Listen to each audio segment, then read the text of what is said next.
ಭಾಗವಹಿಸಲಿಲ್ಲ CM ವಿಷಯದಲ್ಲಿ ಅಂಥದ್ದು ಯಾವುದು ಕೂಡ ಇಲ್ಲ. ಡಿ ಕೆ ಶಿವಕುಮಾರ್ ಅವರು ವಿವಿಧ ರಾಜ್ಯಗಳ ಒಂದು ಚುನಾವಣಾ ಸಮಿತಿಯಲ್ಲಿದ್ದಾರೆ. ಅವರು KPCC ಅಧ್ಯಕ್ಷರು ಇದಾರ.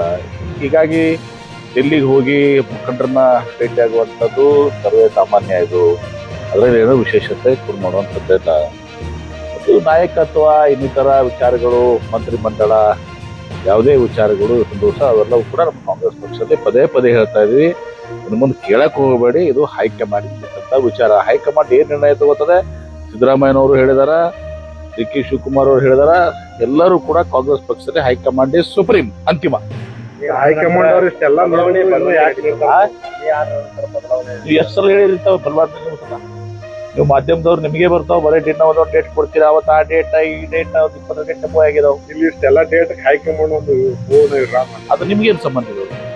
ನಮ್ಮ ಹೈಕಮಾಂಡ್ ನಮ್ಮ ಹೈಕಮಾಂಡ್ ಅವ್ರಿಗೆಲ್ಲ ಗೊತ್ತಿರ್ತದ ಅದು. ಎಲ್ಲಾ ರಾಜಕೀಯ ಪಕ್ಷಗಳಲ್ಲಿ ಸಮಸ್ಯೆ ನಮಗೂ ಸಮಸ್ಯೆ ಇದಾವೆ.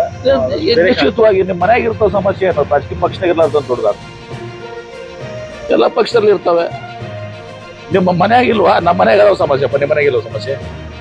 ಅದೇ 4 ಕಡೆ ಬದಿಹರಿಸ್ತೀವಿ. ನೀಗೇನು ಮಧ್ಯಮ ಮಾತಾಡಿರ್ತದ? ನಮ್ಮಲ್ಲಿ ಏನೇ ಸಮಸ್ಯೆ ಇದ್ರೆ ಹೈಕಮಾಂಡ್ ಅದೆಲ್ಲ ಗಮನಿಸ್ತಿರ್ತದೆ. ಹೈಕಮಾಂಡ್ 4 ಕಡೆಯಲ್ಲಿ ಅದನ್ನ ಬಗೆಹರಿಸ್ತಾರ ನೋಡ್ರೆ.